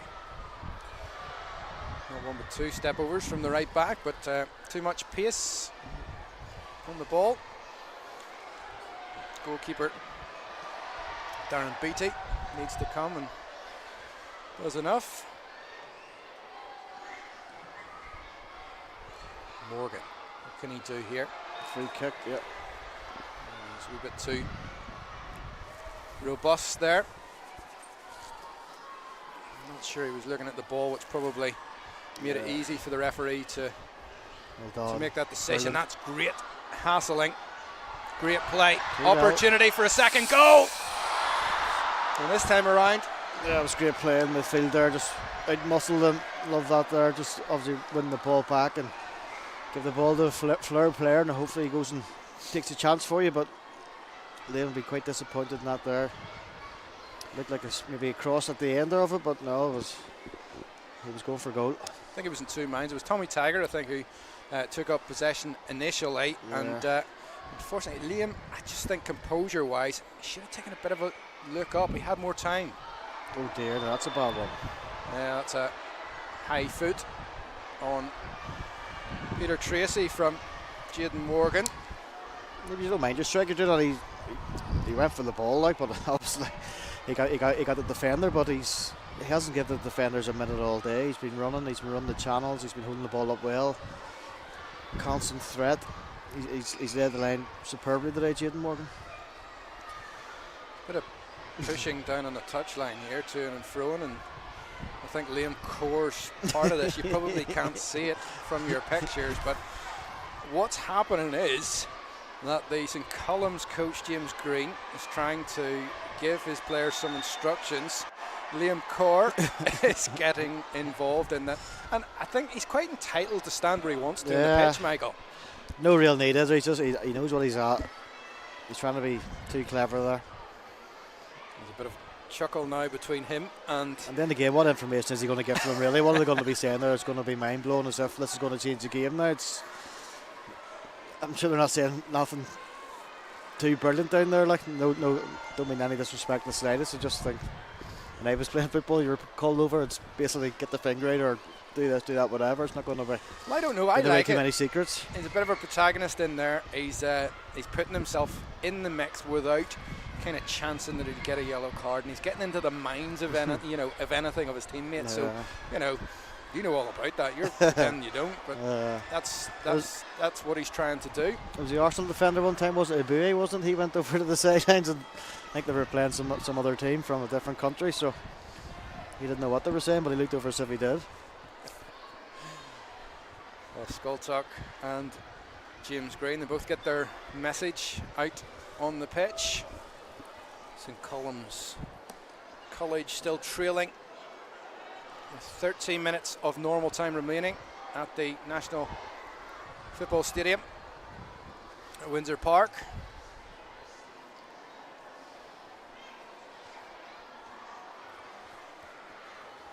Hasn't just offered us the same in terms of chances this second half as the first did, albeit the opportunities have come for Dungannon. The goalkeeper needs to be careful here. I just see him go outside the box again there. Well, if he does it again, he's off. I'd like to think so. Hope so this time. A bit of miscommunication there, but they got there in the end. Yeah. Referee Jimenez. Have you seen as much as? Oh, he's in again. Great ball. Jimenez inside the 18-yard box. Jimenez! Whoa! How has he put the ball in the net from there? Surely the ball looked to be running out of play, and he took it on right-footed. I'm really not sure how he's done that, but in any case, Integrated College Dungannon have gone 2-0 up on St Column's Derry, and it's a long way back for the holders now. 68 minutes on the clock, and what a sublime finish, Michael Galt. I was just about to say, where's he going? He took it the wrong way. He should have cut it back, but what do I know? got to the byline from a very cute angle. He just slid into the far poster. So again, we talked about it before. I know the two boys very, very well. Played against my teams a lot and they've done very well. Liam Core and Kenny, and they've come up trumps for Dungannon today. They've got the 2 goals. I think Liam's been excellent the whole game. Kenny's been in and out, but that was it. The 2 goals have been brilliant. They've been worth the entrance fee alone. Liam's in the first half, and that one there from Kenny. Unbelievable goals. Very, very well. Brilliant goals from 2 good players. Changes here. Maybe that's what Liam Core's seen over. Maybe that's what the information he got there from the sideline. Callum McWhirter coming on, and also coming on, number 16, Alex McGee. It's a very important time to get the goal there, just over 10 minutes to go as well. So they've been managing the game very well as it was at 1-0, so at 2-0. If they keep doing what they're doing, they should see out this victory. Yeah, quite ballsy as well to make a double change on the back of it as well, and might have let it kind of sit and settle for a moment or two. But again, obviously it's been a squad game and these boys have gotten to the cup final, so I'm not exactly sure who's played in each of the rounds, but as a manager you like to involve everyone. I was just about to say, and it would have been another bit of perfect timing from me. I was just going to ask you, had Kenny Jimenez made as much of an impact as you would have imagined, thinking that, well, he hasn't particularly set the world on fire, and then he does that? Yeah, I hope he's not listening, but I thought he would have been. I thought he's been okay just today. I was expecting big things from him, but then again, you go get your sides probably the winner here to go 2 up. So good players do that there. They're in and out of the game whatever at times, but then they go and do that there and sneak the ball in there from almost on the byline. It's brilliant, and he's got that ability. So no real surprise to see it happening, but I just probably would have wanted to see him play a bit better overall. I'm still unaware how he managed to get that ball in with the angle, with the right foot. He didn't even hit it with the outside of the right foot. It was I just don't know how the ball snuck in. Anyway, opportunity for St Columns, and here's McFeely. Great tackle, Tommy Connolly. That's why he's at the Blues, have What a challenge. Again, he worked himself a wee bit of space there brilliantly, and the goal was gaping there for him. He's just going to slot it in there, but again, Tommy had to time that perfectly. He just did. That first touch from McFeely out of his feet was it was quality, brilliant, wasn't it? Yeah. To give himself that room to shoot. Yeah. Well, you can see now he's in possession. Look where he is, middle of his own half, and he's trying to now orchestrate things from midfield, and it's been one of those frustrating afternoons for him. Yeah, you can understand why he's coming to try and get involved more deeper, whatever. But when he comes back, when he gets involved deep, he leaves a big space up top where he should be. So he can't be in 2 places at one time. So he's just obviously getting frustrated there, and he's going to try and do things himself here, which he has the capability of doing. So Shay Feeney comes off, replaced by Shay Healy for St Columns, trailing here by 2-0. 18 minutes to play, and things going spectacularly well for Mark Patton and for Integrated College Dungannon.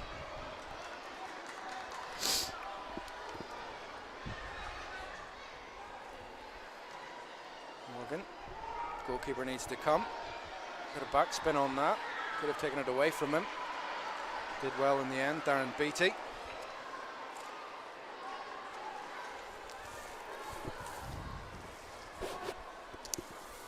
We've got a couple of strong choices in goal. Nathan Hunter, the other goalkeeper. One of a number of players set to play in the Harry Cavan final. That will also be here. It's against Clifton Vels. We see latest yellow card, this time for Peter Tracy. Wasn't going to let Kenny Jimenez get anywhere down that near touchline. I think he learned from the last time, just take him out early. He's had a good game as well, Peter Tracy. Be unfortunate to be on the losing side, but that's football for you.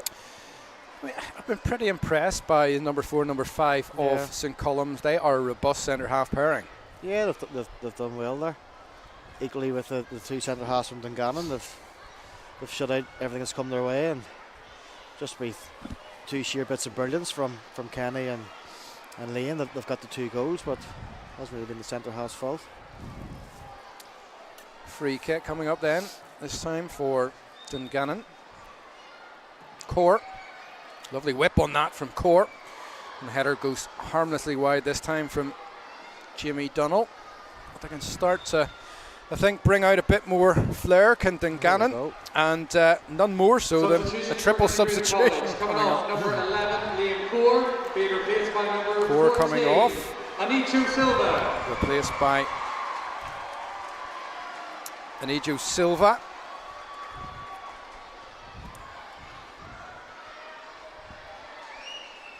Replacing number 8, Lee McMenemy, number 18, Elijah Weathered.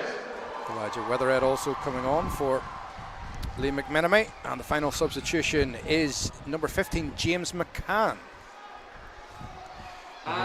He's coming on for Michael Goltz, 15, James McCann. protege, Get him rested for the in week, young guys. Tommy Connolly. Yeah, he's done well. He'll not be home now to Wednesday, probably. Moving fast, isn't he? Yeah, he's Chip off the old block. yeah. He's walking off too fast there for my liking. Don't tell him to slow down. Well, I love to see this. You know, it's a squad game. We've remarked on it. You know, I'd have to say down the years I've played in football and finals myself, and you know, you get 1 goal up, you get 5 on the bench. Yeah. You know, you've got the opportunity to make 3 changes. Now I know that's changed, but you know, I think managers would have been more inclined just to stick rather than twist. Yeah. I know they've got a 2-goal buffer, but I think Dungannon probably would have done this anyway. Yeah. No, Mark and Michael really well.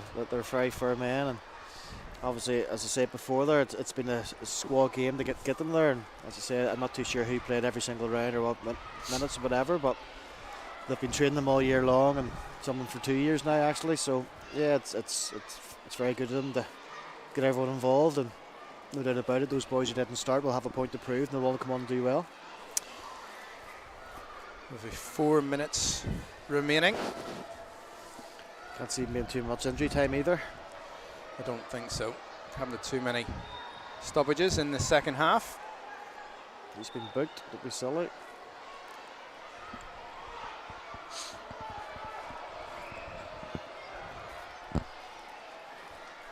McLaughlin, too much on that.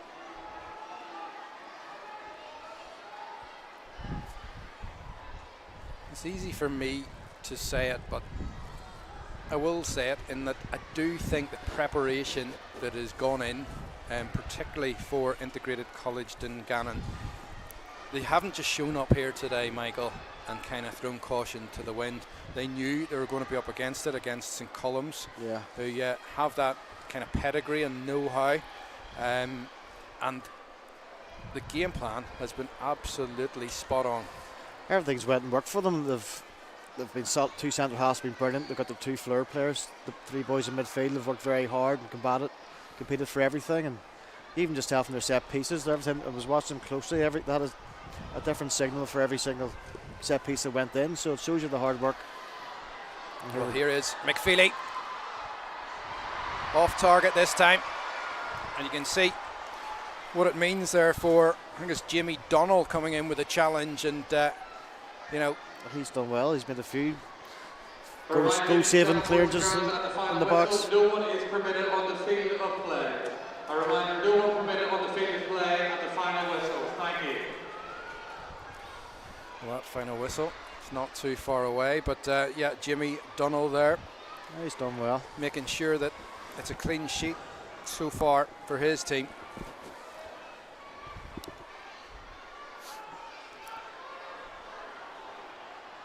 The Gunalog. Tracy. Well, he tried to flick the ball past Jimenez. Can he get back? Morgan it was putting him under extreme pressure. Throw in for Dungannon. Columb McWhirter.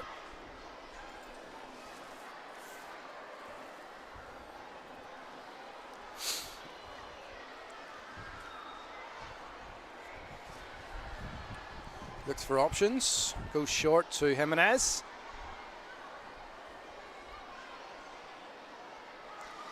Jimenez adds a goal today to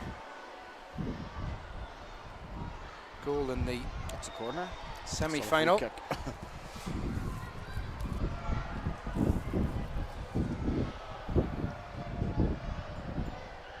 He's still down as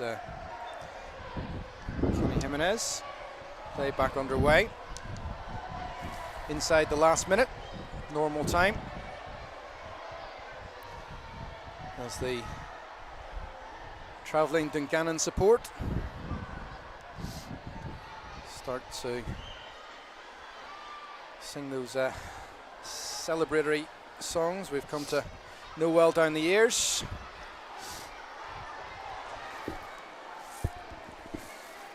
First touch for Healy. He's well barged out of it. James McCann, who's just come on and showed exactly what he's made of there.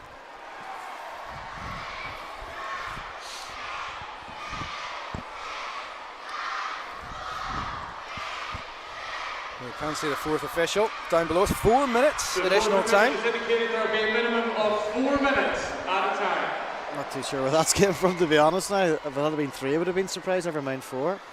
Yeah, 4 additional minutes here, so bit of time, bit of defending to do for Integrated College Dungannon. They've got every single player back behind the ball, or they did do. Here's Tracy.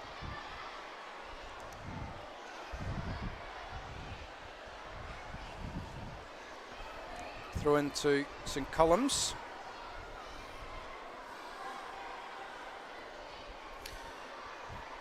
It's been a frustrating afternoon for St Columns as Jack McFeely gives chase. Just hasn't quite gone their way. I have to say the work rate of the guys in maroon has been top drawer. And the covering, positional sense, it's all been there. There is Amisha Silva. Just hit him on the back. It's one of those you hope the ball goes in the top of your head, but The foul throw. didn't quite work out. Cheaply given away.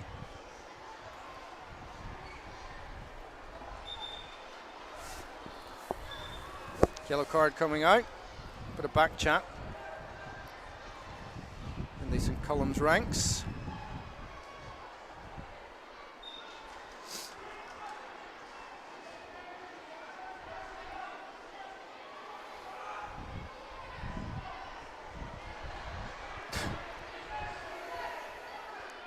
Joshua Callaghan, who picked up that latest booking.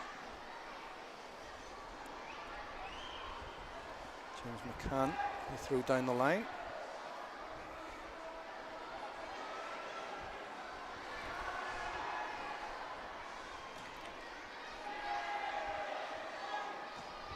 Just need to compose themselves in possession. Just as I say that, Kenny Jimenez rattles. I'm not sure what that was. It was a shot, whether it was just a clearance. He got a thumbs up from Mick O'Connor there, so I think Mick was happy enough with it. It's good enough for Kenny.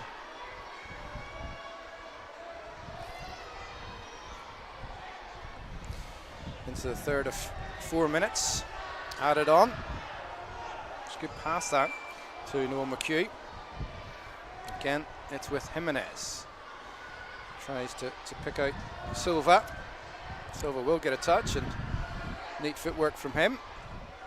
Plays a 1-2 with McCann. Free kick. Free kick and another yellow. This time for McCann. Wasn't too many yellows given out. There's given out 2 or 3 here last couple minutes for no real need, to be honest.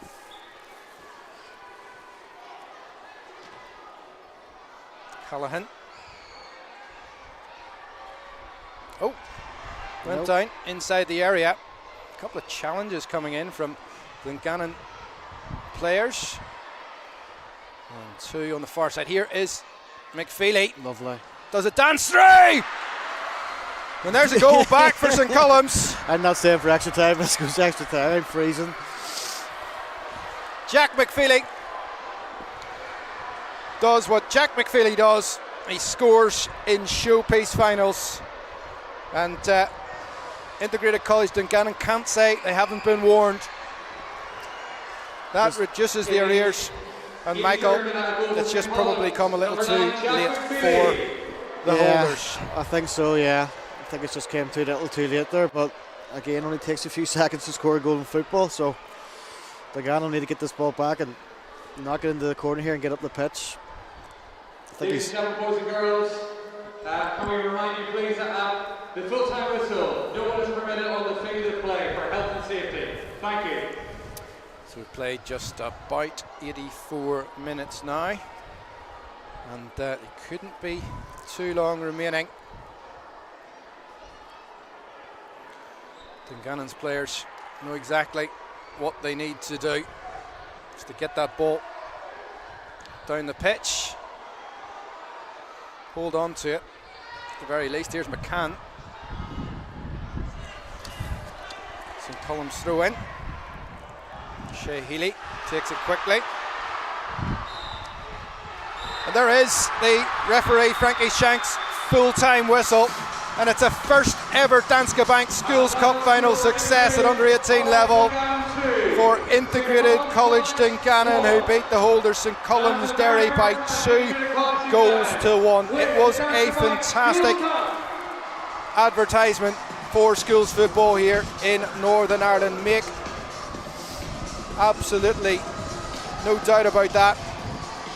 And what a success this is. St Columns coming in as favourites here today. And you can see the disappointment etched on the faces of their players. But they will be sportsmanlike and they'll do the needful. They'll go round and shake hands, and they'll come back for more. Wilson Columns of Derry. Now, in terms of the game, how it panned out, Integrated College Dungannon, they took a 24th minute lead. That was through Liam Core. Good movement, and he spotted the goalkeeper slightly out of position, and he nailed the shot from all of 20 yards. In the second half, Kenny Jimenez scored on 68 minutes.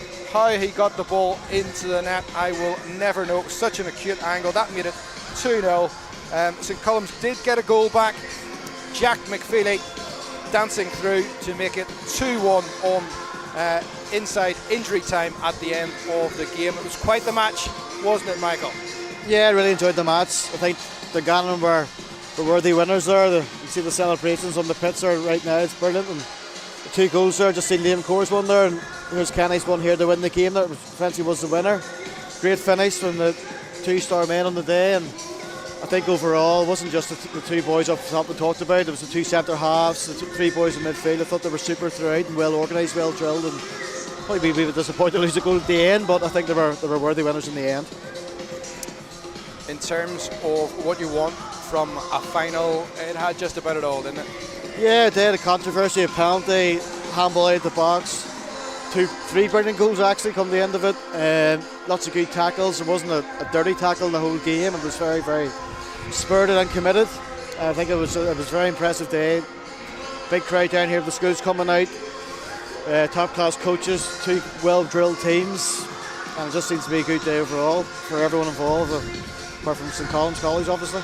And what a platform, Michael, in particular for the Dungannon players out there. Kenny Jimenez and looking down. It's got to be one of the biggest days of their careers, and something they will remember for the rest of their lives. Yeah, a lot of these boys will never play Windsor Park again, so they've been very, very lucky to come and grace the pitch here, and they went out. We talked about nerves at the start of the match, and maybe they're playing in front of a bit of a crowd or Windsor Park, whatever, but I didn't see too many people who were afraid or playing under any sort of awkward or anxiousness or anything. I thought it was lots and lots of good, especially the first half. First half was really, really good. 3 top quality goals. I just think it's been a very successful day out for everyone. You can see that both teams huddles at the end. Obviously disappointment for St Columns, and we know, given the pedigree that the school has, that they will be back. They will be determined to lift this trophy again and to get it back next year. But in terms of what's happened this season for the 2023 edition of the Danske Bank Schools Cup, we're about to see a school lift it for the first time in their history, and of course that will go down and it will attract players, as we talked about in that second half, to go and to undertake the NIFL scholarship that's available down there at Dungannon. So let's just see, before we leave you today, we'll get a look at the captains today coming up, and in particular Dungannon getting that trophy presented to them as well. On the pitch here at the National Football Stadium at Windsor. And welcome to receive their medals our match officials, referee First up, it's the match officials, led by Frankie Shanks. Boo. I thought you loved the officials. I do now. I've stopped playing, but not when I was playing. I actually have a really good relationship with Raymond Crank and them all. Like, they are human beings at the end of the day, not out to make mistakes. And I thought the referee was fairly decent today. But I think common sense prevailed with the red card of the goalkeeper. That was okay, and maybe the penalty down here as well. Maybe the linesman didn't give him too much help, but overall from that there, I think they maybe evened each other out. Yeah, it's one of the ones particularly got wrong potentially with the call and the penalty, but if anything that would have put Dungannon further in front at that stage. So yeah. I don't think it changed the outcome of the game. No, I don't think so. I think it was obviously maybe the referee. This is the first time he's maybe refereed at Windsor Park, and a bit of a crowd and media and all down. So again, I think he performed okay. Well, the St Columns players to come up and receive their runners-up medals, not to be sniffed at, and they'll be led by their skipper Sean Carlin. Not to be for St Columns today, but for a lot of these guys it's a second appearance in this final in the space of 2 years. What's that feeling like, Michael? Yeah, it's brilliant. Nothing beats it in football. I just think towards the time of Linfield, you got so used to it, and the next thing you're thinking about was next pre-season and who David Jeffrey's going to bring in next year. So yeah, it's no better feeling, and it always drives you on to win more and be successful, and you can't beat that winning feeling. And obviously Dungannon will be the team to look out for next season, next year. So again, I instill a lot of confidence to those boys playing for their clubs as well. They've played at Windsor Park, they've won against a very fancied St Columns College side, and I just think it'll make them boys hopefully go on to good careers and strive on to the excellence and win plenty more things. Well, it's a lengthy walk, I suppose. And I think it was Jack McPhilly who was first there for St Columns. It's always a tough one when you're going up, and it's the runners-up medal. But they've done so well this campaign to get to this stage. And for a lot of these guys, they've never lost actually in schools football. So if anything, it's a bit of a learning curve as well. I was going to say that there. It could be a learning curve as well. So obviously no one likes to lose anything, and I know myself, I have a few disappointments, will always bounce back stronger. So hopefully the boys are strong mentally, and obviously they have been there and done it. They've been run by very good coaches, so it's their job to go and regroup them and push them on for next year, the bigger and better things. Integrated College Dungannon about to receive their medals, and led by Liam Corr, guy who played so expertly today, scorer of that opening goal. Was there one a match announced down there, if anyone know? I'm going to the Liam Corr anyway. So. Not that I've heard of, but I would concur with you. I would go with Liam Corr.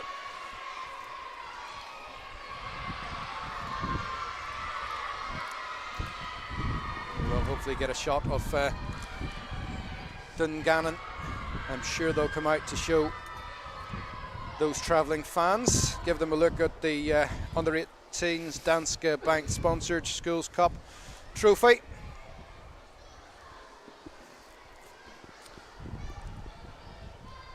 Worth a mention as well, and it didn't, and I suppose dedication from myself in today's commentary to a guy who sat alongside me at Coleraine last year, Frankie Wilson, who passed away in such unexpected and difficult circumstances, I would say, last October. Quite a guy he was as under-18 manager for Northern Ireland, and of course playing in the Irish League, Michael.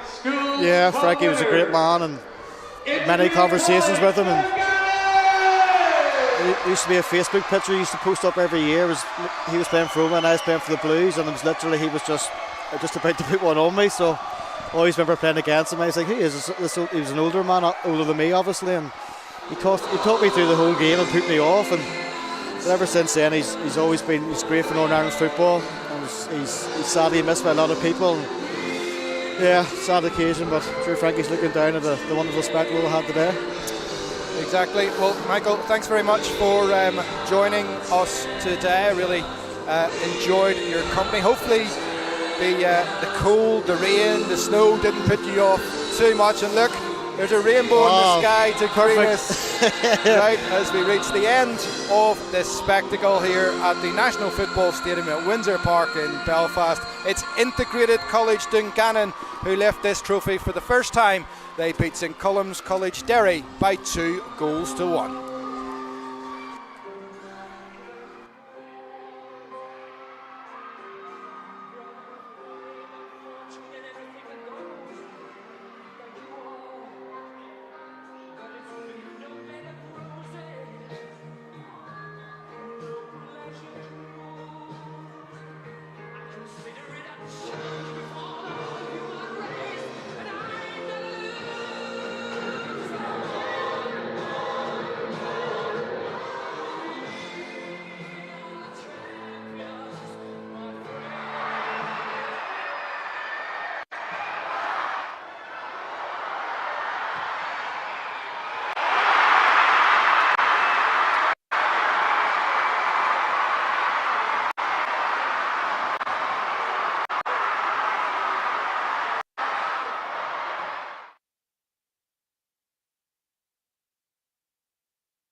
In the 68th minute, a goal for Integrated College Dungannon.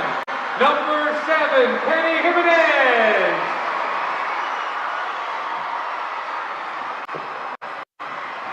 Integrated College 2, St Columns 0.